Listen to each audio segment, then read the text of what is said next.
আন্তর্জাতিক সম্মেলনের আজ দ্বিতীয় দিন। আমরা এখানে সমবেত হয়েছি রবীন্দ্রসঙ্গীতের একটি কর্মশালায়।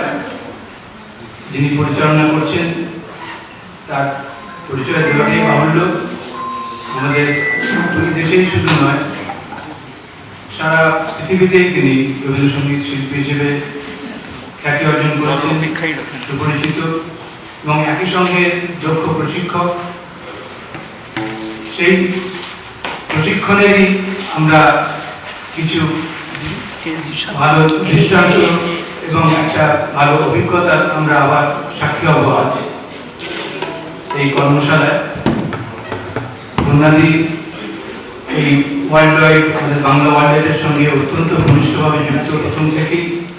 আমাদের প্রায় পরিবারেরই মানুষ, এই ওয়ার্ল্ড ওয়াইড পরিবারেরই মানুষ, যারা প্রতি বছরই আমাদের এই অনুষ্ঠানে আসছেন তারাই বুঝতে পারবেন যে বন্যাদির সঙ্গে ওয়ার্ল্ড ওয়াইডের সম্পর্কটা কতটাই ঘনিষ্ঠ।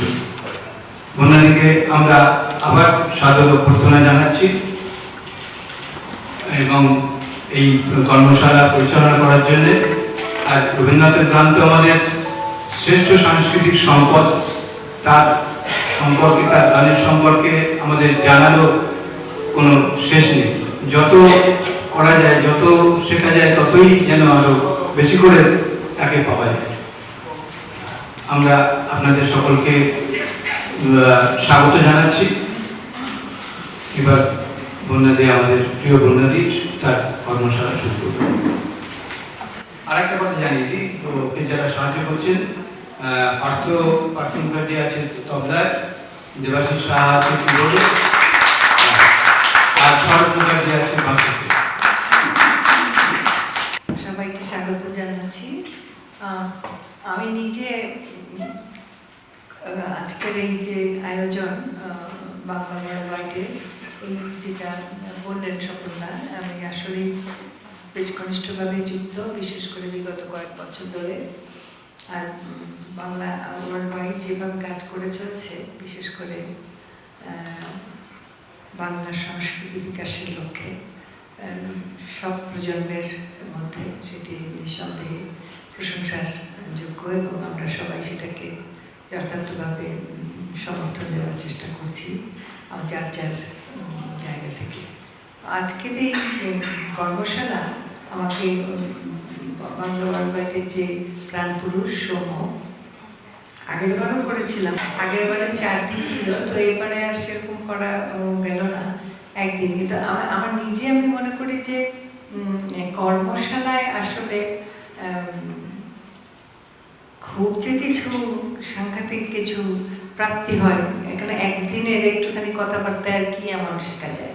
সবচেয়ে বড় শেখার বিষয়টা হচ্ছে নিজের থেকে, নিজের পড়ে শুনে বুঝে যে বোধের জায়গাটা, সেটাকে যতটা আমরা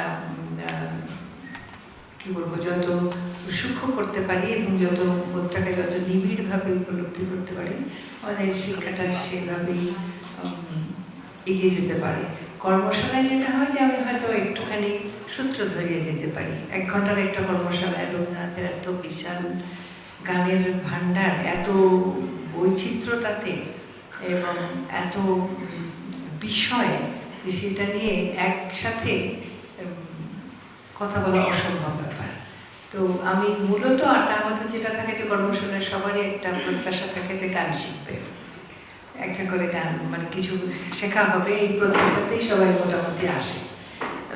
তো আমি যেটা ভেবেছি, একটা গান করাবো, আর গানের প্রসঙ্গে যেটুকু বলবার সেটুকু বলতে পারি। রবীন্দ্রনাথের গানের পূজা পর্যায়ের একটা গান, যারা রবীন্দ্রনাথের গান করেন, আমি জানি যে এখানে সবাই কম বেশি রবীন্দ্রসঙ্গীত করেন, তারা মোটামুটি এখন এই যে প্রযুক্তির যে একটা সাংঘাতিক স্তরে পৌঁছে গেছে আমাদের সংস্কৃতি, সাহিত্য, শিল্প, সঙ্গীত, তাতে করে সবাই কম বেশি জানে কি তাল, এটা সবাই মোটামুটি কোথায় বসে লেখা হয়েছিল ইত্যাদি ইত্যাদি সবাই কম বেশি, কারণ এটা অনেক কিছু জানার সুযোগ আছে। আমরা যখন গান শিখেছিলাম তখন এই সুযোগগুলো ছিল না, কিন্তু এখন সে সুযোগ হয়ে গেছে। তারপরেও যে সূক্ষ্ম কিছু কিছু কিছু জিনিস আমার মনে হয় যে আমি যে যদি একটু ধরিয়ে দিতে পারি, ইঙ্গিত দিতে পারি, তাহলে হয়তো নিজেদের মধ্যে যে আগ্রহটা তৈরি হবে, তাতে করে তারাই সেটা খুঁজে নেবার চেষ্টা করবে যে কীভাবে কী হচ্ছে, কিসের থেকে কী হচ্ছে ইত্যাদি। আপনারা যারা গান করেন সবার গীতবিতানে দেখবেন গানের যে রবীন্দ্রনাথের গানগুলোকে উনি নিজে সাজিয়েছিলেন কতগুলি বিভাগে ও পর্যায়ে। জানা আছে সবার?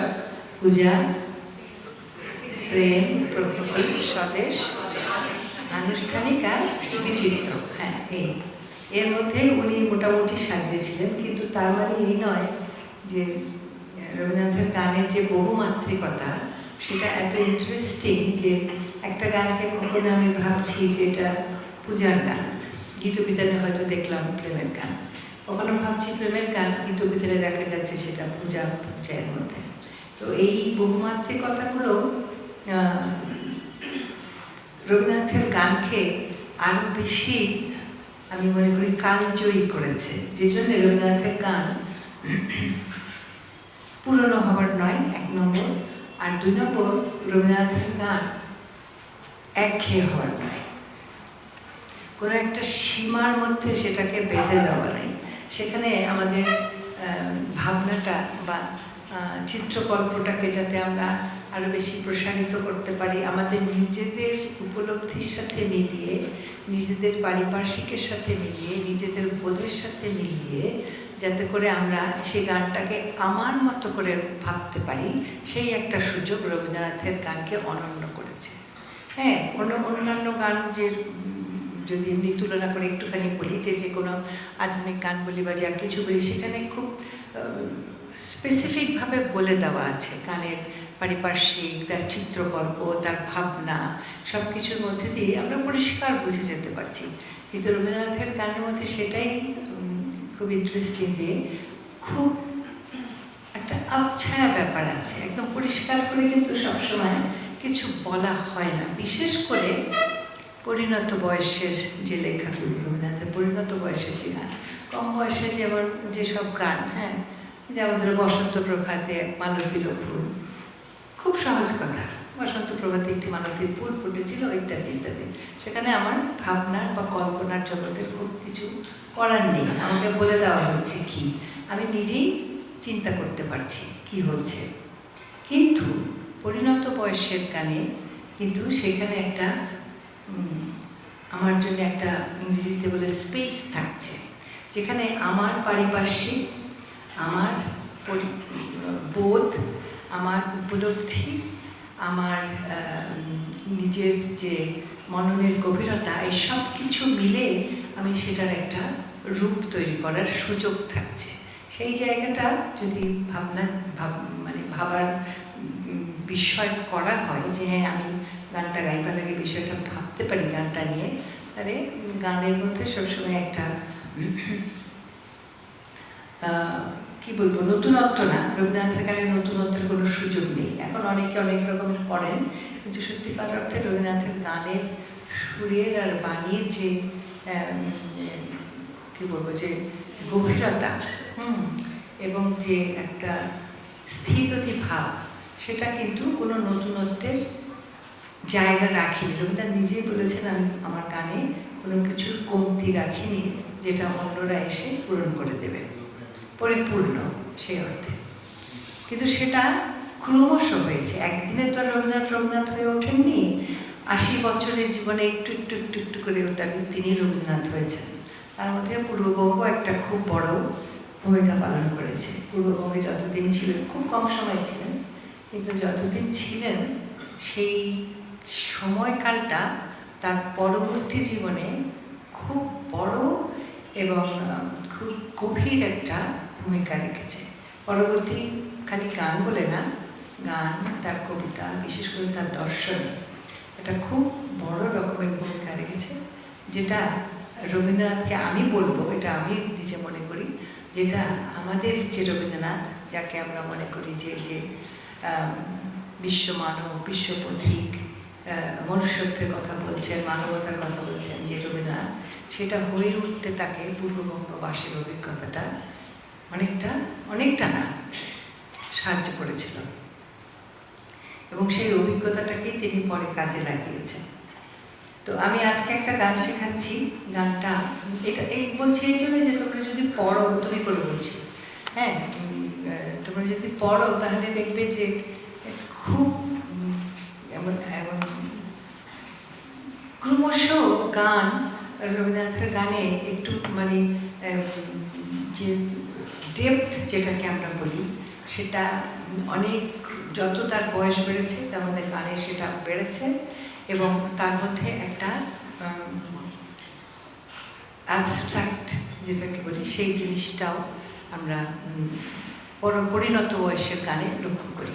ক্রমশ ক্রমশ যত পরিণত হয়েছে তত তার গানে এই জিনিসটা লক্ষ্য করা যায়। কিন্তু যখন তিনি অল্প বয়সে 16 বছর বয়সে গান লিখছেন, যখন 16 বছর বয়সের থেকে প্রথম আমরা তার গান পাই, সেসব গান সেখানে খুব সুন্দর, তার সুর, তার কথা খুবই সুন্দর।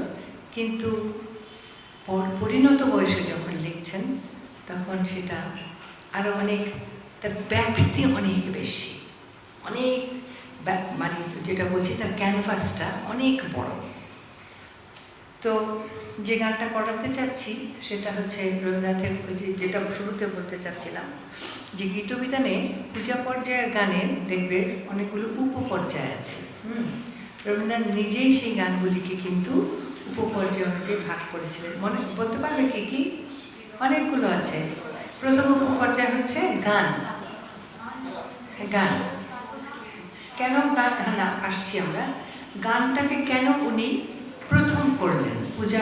পূজা পর্যায়ের যে গান, যতগুলি গান প্রায় 600 প্লাস, তো তার মধ্যে গানকে কেন উনি প্রথম করলেন, প্রার্থনাকে কেন না? নৈবেদ্য তো একটা কাব্যগ্রন্থের নাম, হ্যাঁ, কিন্তু নৈবেদ্যের মধ্যে হচ্ছে সবই প্রার্থনার গান। আমার নিজের যেটা মনে হয় যে গানকে তিনি প্রথম পূজা পর্যায়ের প্রথম উপপর্যায় হিসেবে নির্বাচন করলেন এই জন্যে যে যখন তিনি গীতবিতানটাকে সাজাচ্ছেন যে কীভাবে কী হবে, তখন তিনি পরিণত, সম্ভবত 70 বছরের জন্মদিনে, বোধ হয় 70 পরবর্তী জন্মদিনের আগে সাজা, আমি আমার হয়তো তথ্যগত কিছু ভুল থাকতে পারে।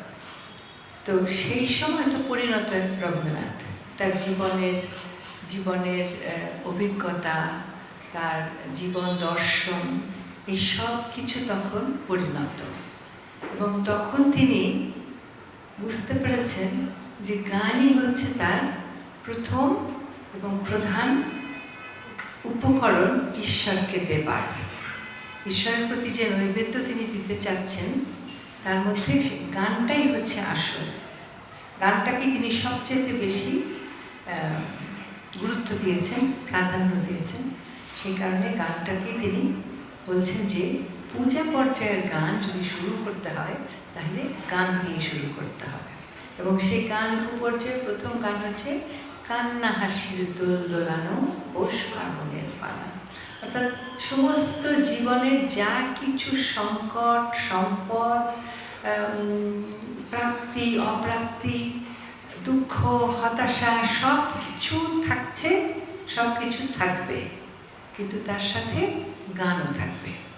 গান আছে, এবং গান আছে কেন? কারণ এই দুঃখ বোধ অপ্রাপ্তি থেকেই গানটা উৎসাহিত হচ্ছে, সুরটা ভেতরে আসছে, গানটা উৎসাহিত হচ্ছে সেই দুঃখবোধের মধ্যে দিয়ে, না পাওয়ার মধ্যে দিয়ে, অপ্রাপ্তি, হতাশা, জীবনের যা কিছু আমাদের বলার থাকে যে হয়নি, তার ভিতরে দিয়ে। সেই জন্যে গান দিয়েই তিনি শুরু করলেন।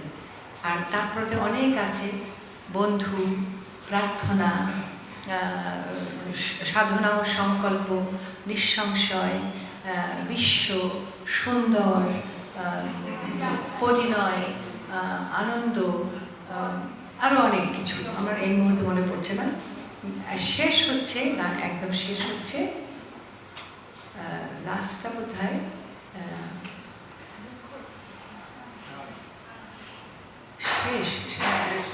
শেষ না, লাস্টটা বোধ হয় শেষ নাকি না, অন্য পরিণয়ের সেকেন্ড লাস্ট, পরিণয়ের পরে আরেকটা আছে, মানে মানে যার যার লাস্ট যেটা হচ্ছে লাস্ট পর্যায়টা হচ্ছে যে সমাপ্তি, মানে শেষ বা কিছু আমি ভুলে গেছি এখন, কিন্তু যেটা হচ্ছে যে সমাপ্তি, পরিণতি সব কিছু। এবং সেটার মধ্যে মূলত আমরা পাই মৃত্যু বিষয়ক গান, যেখানে তিনি মৃত্যুকে কিভাবে দেখছেন সেই বিষয়গুলো এসেছে।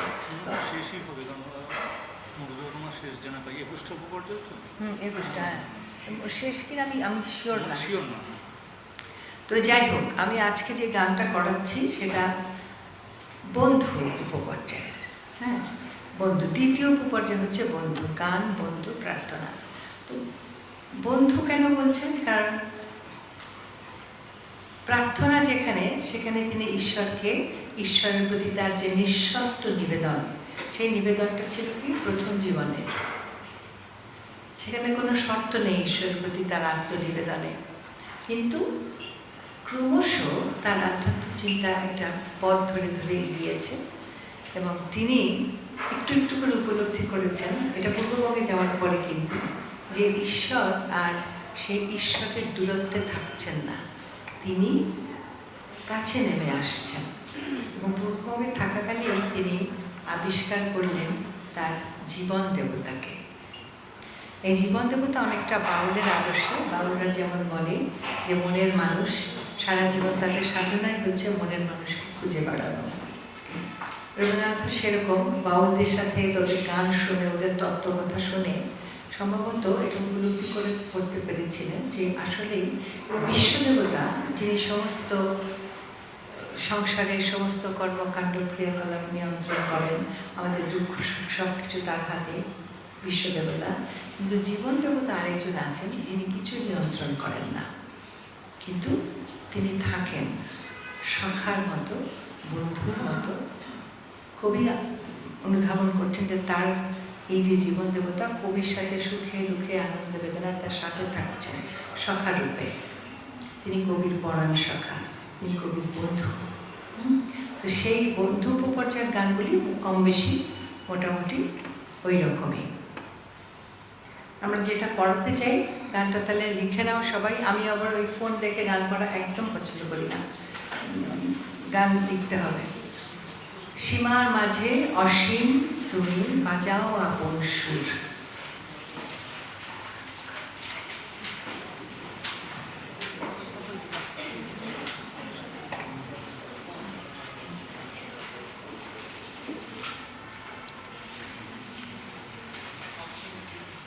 সীমার মাঝে অসীম তুমি বাজাও আপন সুর,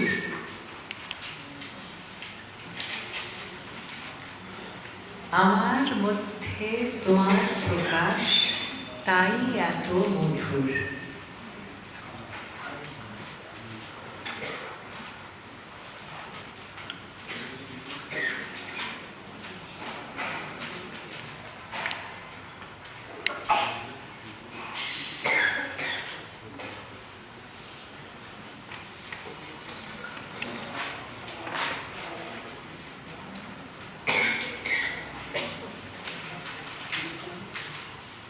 এটা স্থায়ী। সীমার মাঝে অসীম তুমি বাজাও আপন সুর, আমার মধ্যে তোমার প্রকাশ তাই এত মধুর।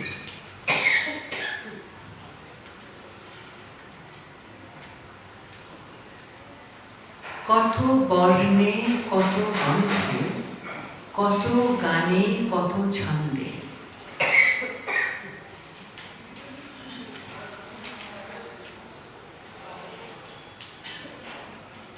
কত বর্ণে কত গন্ধে, কত গানে কত ছন্দে, অরূপ তোমার রূপের লীলায় জাগে হৃদয়পুর।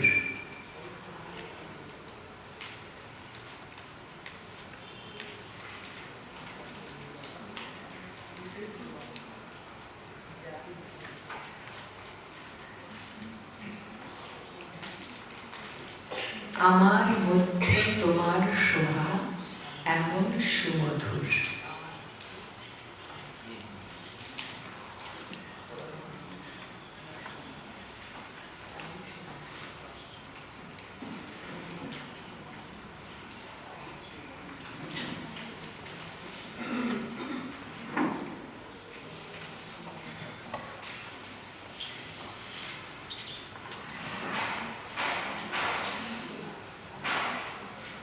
ডবলদারি আবার স্থায়ীতে ফিরে যাওয়া।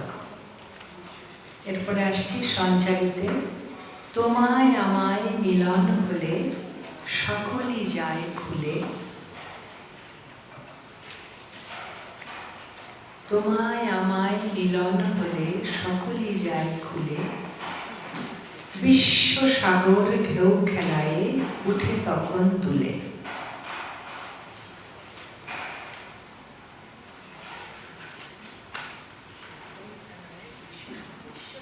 বিশ্ব সাগর ঢেউ খেলায়,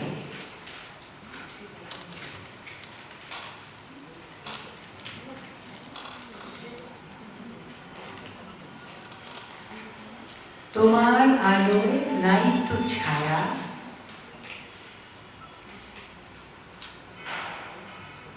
তোমার আলোয় নাই তো ছায়া, আমার মাঝে পায় সে কায়া।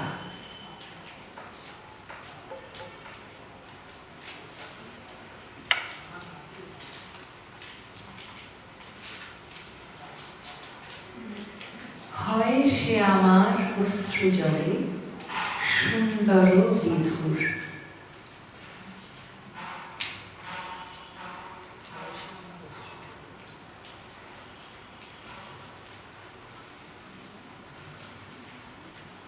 আমার মধ্যে তোমার শোভা এমন সুমধুর।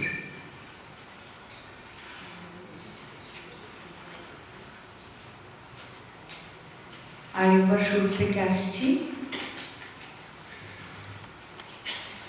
সীমার মাঝে অসীম তুমি বাজাও আপন সুর,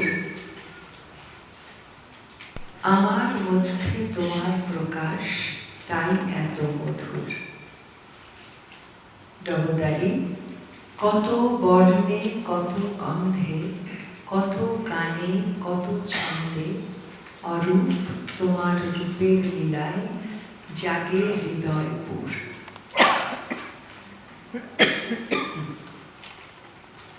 আমার মধ্যে তোমার শোভা এমন সুমধুর, তোমায় আমায় মিলন হলে সকলই যায় খুলে, বিশ্ব সাগর ঢেউ খেলায় উঠে তখন তুলে। তোমার আলোয় নাই তো ছায়া, আমার মাঝে পায় সে কায়া, হয় সে আমার অশ্রু জলে সুন্দর বিধুর। আমার মধ্যে তোমার শোভা এমন সুমধুর। ডবলদারি, তাল হচ্ছে একতাল আর রাগ ছায়ানট।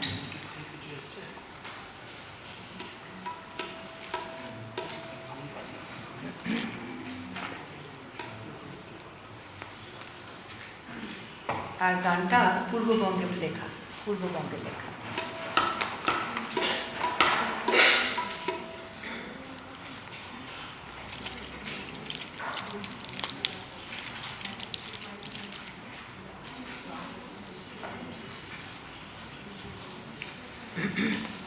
এবারে দেখো, বলছিলাম যে বন্ধুর উপপর্যায়।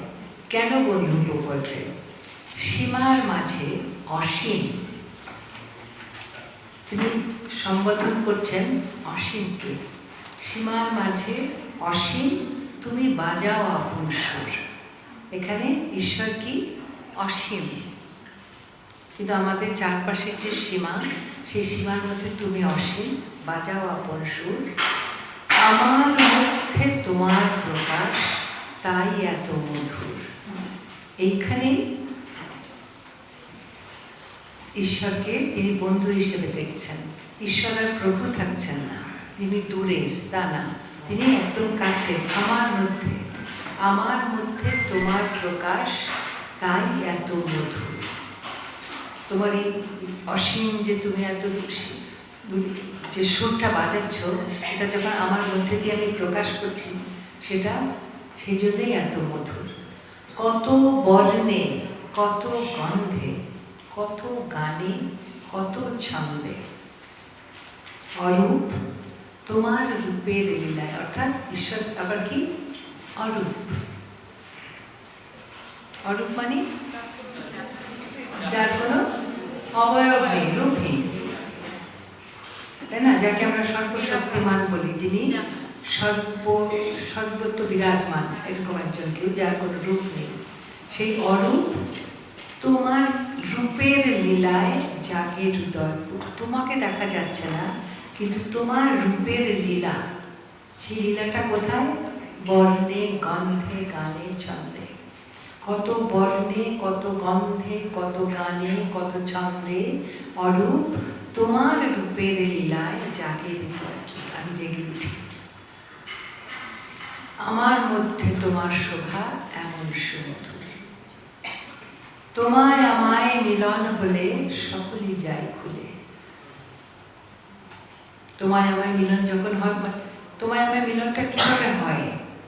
শারীরিক মিলন তো আর না, অঙ্গবিহীন আলিঙ্গনে বলছেন আরেকটা গানে। তোমায় আমায় মিলন হলে, যখন তোমাকে আমি যখন বুঝতে পারি, তোমায় আমায় মিলন হলে সকলই যায় খুলে, বিশ্ব সাগর ঢেউ খেলায় উঠে তখন তুলে। একটু আগে যে বলছিলাম যে গানের মধ্যে, রবীন্দ্রনাথের গানের যে বহুমাত্রিকতা, উনি বলছেন বিশ্ব সাগর, অর্থাৎ আমাদের চারপাশে, এটা যে বাস্তবের কোনো সাগর তা না, এই অরূপের যে লীলার মধ্যে একটা আনন্দের সাগর হতে পারে, প্রশান্তির সাগর হতে পারে, আমাদের আলোর সাগর হতে পারে, কিন্তু সেটা বিশ্বব্যাপী, বিশ্বময়। বিশ্ব সাগর ঢেউ খেলায় উঠে তখন তুলে।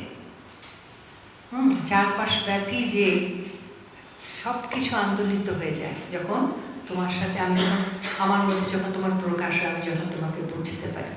তোমার আলোয় নাই তো ছায়া, আমার মাঝে পায় সে কায়া। আমার মধ্যে দিয়ে তোমার প্রকাশটা হয়, হয় সে আমার অশ্রু জলের সুন্দর বিধুর। আমার অশ্রু জলের মধ্যে দিয়ে তোমার প্রকাশ সুন্দরভাবে বেরিয়ে আসে। আমার মধ্যে তোমার শোভা এমন সুমধুর। এখানে যে অরূপের কথা বলছেন, যে অসীমের কথা বলছেন, তিনি প্রভু নন, তিনি বন্ধু, তিনি পরাণ সখা, তিনি জীবন দেবতা। তাকে আবিষ্কার করার আনন্দটাই পুরো গানের মধ্যে, যে তাকে বুঝতে পারছেন। কিসের ভিতর দিয়ে বুঝতে পারছেন? চারপাশের লীলায়। পূর্ববঙ্গে লেখা তো, প্রকৃতি দেখছেন, আকাশ, নদী, ঋতু পরিবর্তন, গাছ, এই চারপাশের প্রকৃতির মধ্যে তিনি এই অরূপকে আবিষ্কার করছেন, অসীমকে আবিষ্কার করছেন, এবং আনন্দে তার সাথে মনে হচ্ছে তার মিলন করছে। তিনি বুঝতে পারছেন যে সেখানে এই মিলনের ঘটনাটা ঘটছে। বুঝতে পারলেন? চলে এবার গানটা শুরু করি।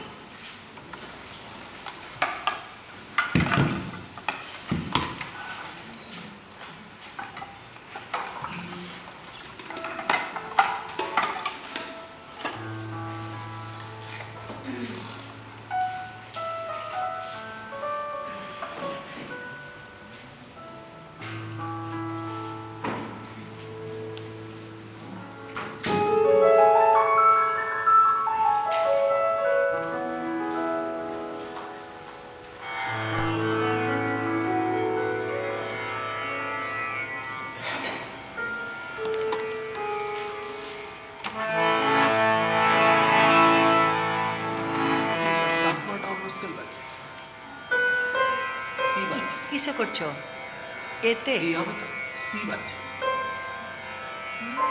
এই দেখাচ্ছে। স্কেলটা কিন্তু সি দেখাচ্ছে। এটা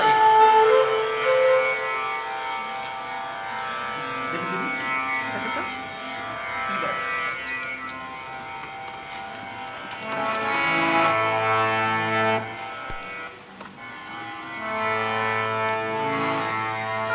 এবার ঠিক কি করলে এটা? ওটা কি টিপলে? ওটা হ্যাং করে গেছে। ও, হ্যাং হয়ে গেছিল।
দেখি ভাই একটু আসো না, বসতে পারছি না ঠিকঠাক মতো। না এটা ঠিক আছে, না, এটা উঁচু হয়ে গেছে। না হারমোনিয়াম ঠিক আছে, মাইকটা এইবারে ঠিক আছে। হ্যাঁ, আমার মনে প্রকাশ তাই রাখো, তাই রাখো,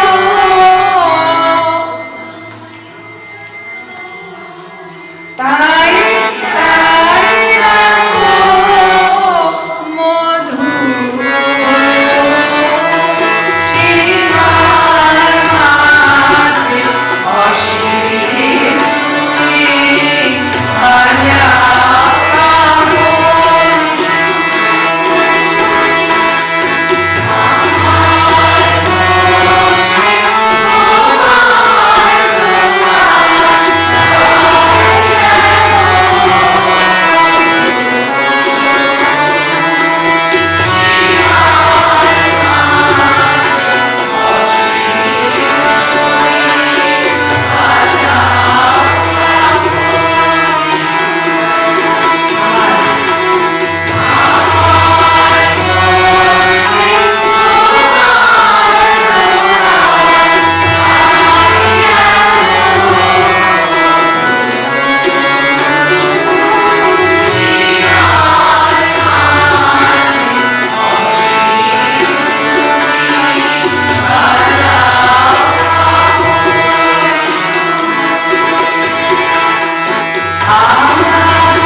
টেন নোটটা অসীম তুমি,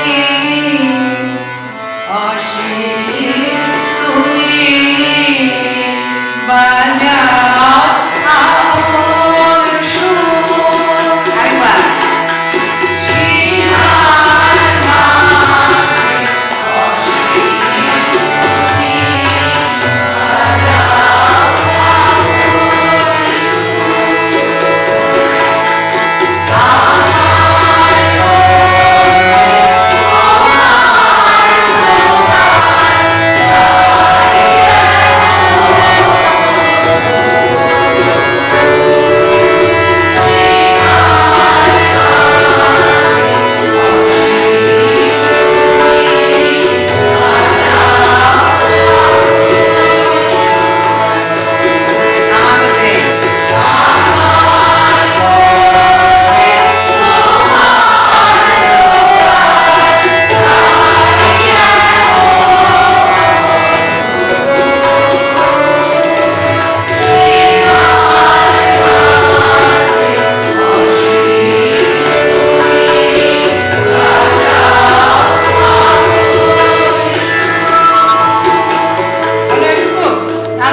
করবে। আচ্ছা একটু করে নাও দেখি আমি। আর সবচেয়ে বড় কথা খেয়াল রাখবে যে ওই টেন নোটগুলো যেন ঠিক জায়গায় লাগে, হ্যাঁ, নাহলে পরের সবগুলি এটা তো একটা বেসিক জিনিস, ঠিক করে গাওয়া। আর কাজ, বিশেষ করে কাজ তো হয়ে যায় করতে করতে, কিন্তু যে দোলা টোলাগুলো খেয়াল করতে হবে, নাহলে পরে ফ্ল্যাট হয়ে যাবে। হ্যাঁ, সীমার সীমার মাঝে অসীম তুমি বাজাও আপন সুর। আমার মধ্যে তোমার প্রকাশ তাই রাখো, তাই রাখো মধুর সীমার মাঝে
তোমায় আমায় মিলন হলে,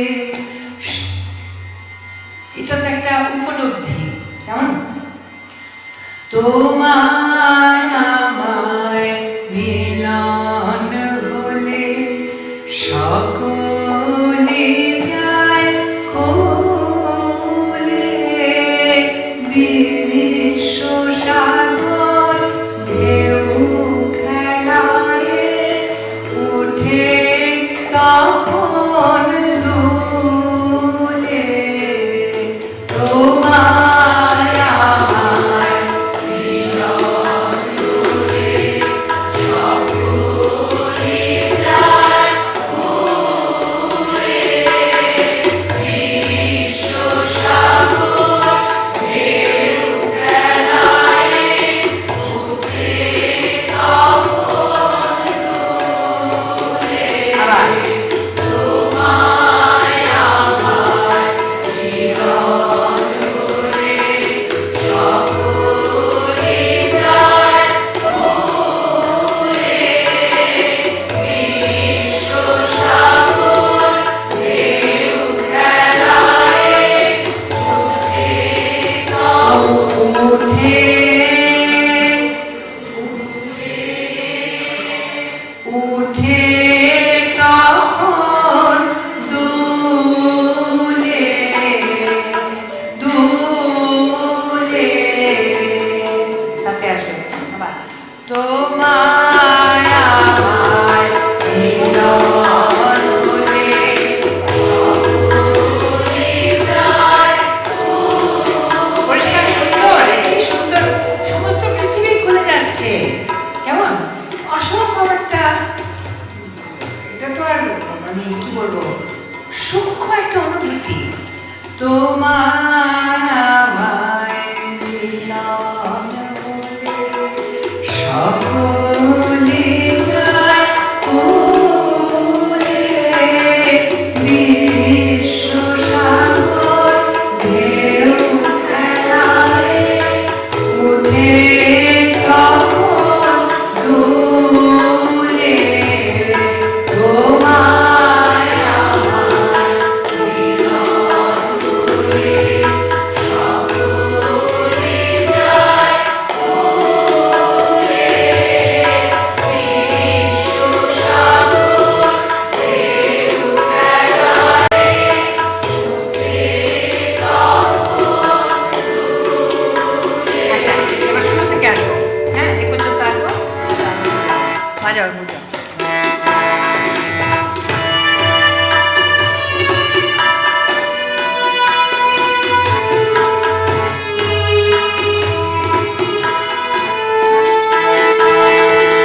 সীমার মাঝে অসীম তুমি বাজাও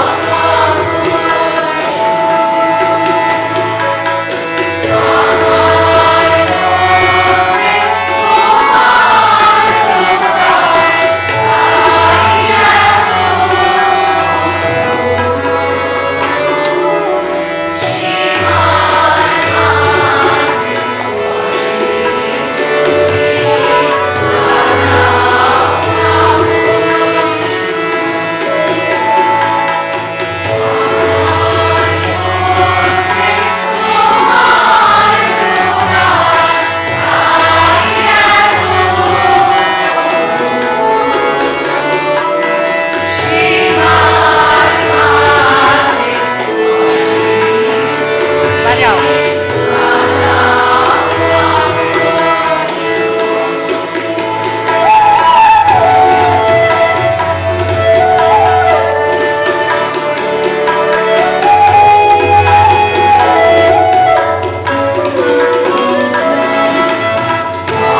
was there. তাই আচ্ছা আগেটা করেছি সীমার মাঝে অসীম তুমি, এটা কিন্তু খেয়াল করবে, তুমি বাজাও আপন সুর, আমার মধ্যে তোমার প্রকাশ, আমার মধ্যে তোমার প্রকাশ, তাই এত সীমার মাঝে অসীম তুমি বাজাও আপন সুর। কোথায় বলছো? আচ্ছা অরূপ অরূপ তোমার রূপের লীলায়, একই জিনিস, অরূপ তোমার রূপের লীলায় এসে আমার অশ্রু জলে, একই জিনিস।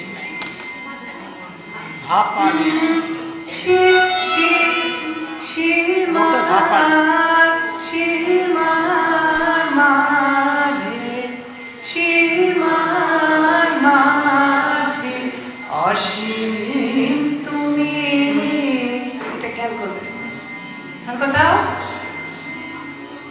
আরেকবার করে নাও, তো শেষ করে দেবো। কারণ চলো তুমি দাও।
সুন্দর অভিধূর, ধরে রাখতে হবে সুরটা।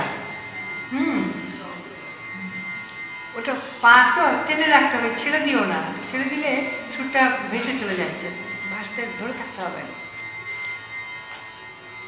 ঠিক আছে মোটামুটি? হ্যাঁ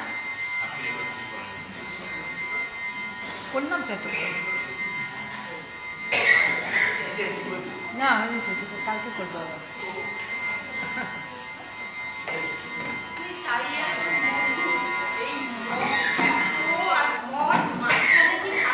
হ্যাঁ হ্যাঁ, সুমধুরের আগে দম নেবে।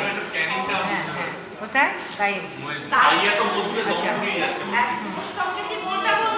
না,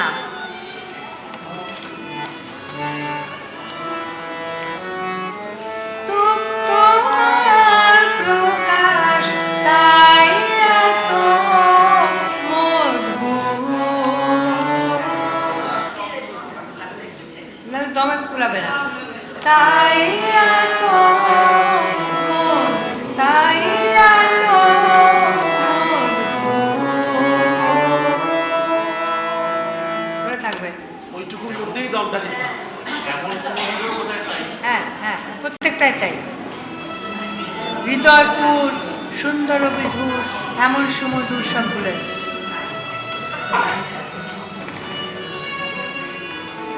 আমরা এতক্ষণ 1 ঘন্টারও বেশি সময় ধরে কিভাবে সমৃদ্ধ হলাম, শুধু একটা গান শেখা নয়, গানটির বিষয়ে জানা, কিভাবে রবীন্দ্রনাথের বিভিন্ন পর্যায়ের যে গুরুত্ব এবং তার যে বৈশিষ্ট্যগুলো কি সুন্দর বলে দিয়ে আমাদের বোঝালেন। এবং একটা গান শিখতে গিয়ে যে শুধু সেই গানের সুরটা তুলে নেওয়া কথার সঙ্গে তা নয়, গানটাকে বোঝা, তার মেজাজটাকে বুঝে নেওয়া, সেইভাবেই গানটাকে তৈরি করা।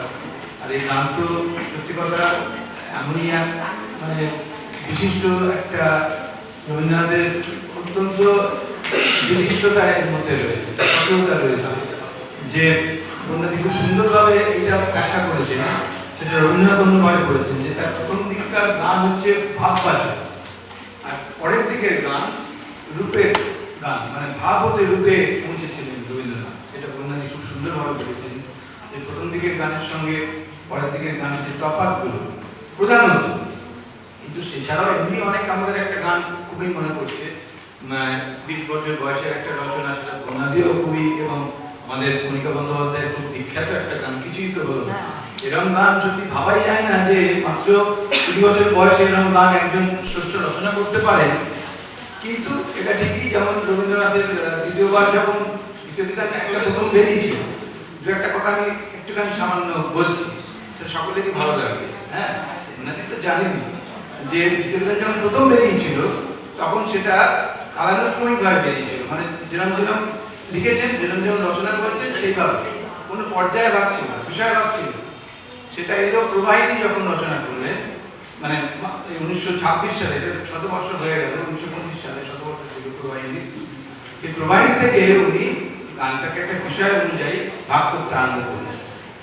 সেটাই রূপ পেল যখন গীতবিতান দ্বিতীয় সংস্করণ যখন করলেন, তখন তিনি ভূমিকার মধ্যেই বললেন, ভূমিকার মধ্যে দেখবেন গীতবিতান খুললেই দেখা যাবে। আর আপনারা মানে আমি বলছি কিছু বলে মনে করবেন না যে অন্যান্য গীতবিতার নাম ব্যবহার করে না, বিশ্বভারতী ব্যবহার করে অনেক ডিটেইল আছে। বললেন ওই মোবাইল থেকে গান করা, সত্যি কথা এটা মানে এত দৃষ্টিকটু এই ব্যাপারটা, লিখে এই ব্যাপারটা আমাদের যেটা চলে আসে এটাই হওয়া উচিত একদম।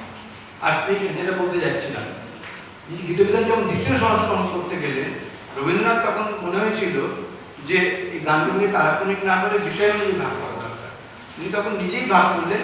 প্রথম খণ্ডে কি রাখলেন আপনারা সকলেই জানেন, দেখলেই বুঝতে পারেন, পূজা স্বদেশ, প্রেম, বিচিত্র, প্রকৃতি, বিচিত্র, আনুষ্ঠান। আর তৃতীয় খণ্ড কিন্তু তখন হয়নি, কিন্তু আমরা যে তৃতীয় খণ্ড এখন পাই, সেই তৃতীয় খণ্ড রবীন্দ্রনাথের মৃত্যুর পর কানাই সামন্ত করেছিলেন, হ্যাঁ, শরৎচন্দ্র ভট্টাচার্য ওরা সকলেই করেছিলেন, কানাই সামন্তের প্রধান সম্পাদনা। এবং সেই গান আপনার শুনলে আশ্চর্য হবে যে এমন কিছু গান রবীন্দ্রনাথ বাদ দিয়েছিলেন, যেমন ধরুন ও গান আর গাছ, এই অসাধারণ গান। এরকম আরো কিছু কিছু গান আছে যেগুলো রবীন্দ্রনাথ ভালো মনে হয়নি, প্রথম দিকটা রচনা, সেগুলো অপরিণত তার মনে হয়েছিল, সে গানগুলোকে বাদ দিয়ে দিয়েছি। মানে তৃতীয় খণ্ডে যে গান আপনারা দেখেন এখন বিশ্বভারতী বা অন্যান্য সমস্ত যে সংস্করণে আসছে তৃতীয় খণ্ড, সেই গানগুলো রবীন্দ্রনাথ রাখেননি তার প্রথম দুটো খণ্ডে, যখন দ্বিতীয় সংস্করণ বেরোল। সুতরাং এই যে ব্যাপারটা, এই জিনিসগুলো জানা দরকার। একটা গান শেখার সঙ্গে সঙ্গে সেটা সুন্দরভাবে সেই ব্যাপারটা ধরিয়ে দিয়েছেন যে শুধু একটা গান শেখা না, তার সংশ্লিষ্ট যে তথ্যগুলো, সেই ব্যাপারগুলো তো আমাদের জানা দরকার। অন্যান্য সম্পর্ক সেটা খুব সুন্দরভাবে আমরা এতক্ষণ ধরে শিখলাম। সত্যি কথা বলতে কি সমৃদ্ধই হলো। ঠিকই বলে দিচ্ছি, 1 ঘন্টায় কর্মশালা কতটুকুই বা হয়, বা 3-4 দিনেও কি হয়, রবীন্দ্রনাথের মতন এমন একটা ব্যক্তি, এমন একটা বিস্তার হতেই পারে। কিন্তু তবুও একটা গান আমরা একটা বিশেষ একটা গান, মানে এটা পর্যায়ে এমন একটা গান যে তার গভীরতাটাই সেই আমরা এতক্ষণ ধরে আমরা পেলাম।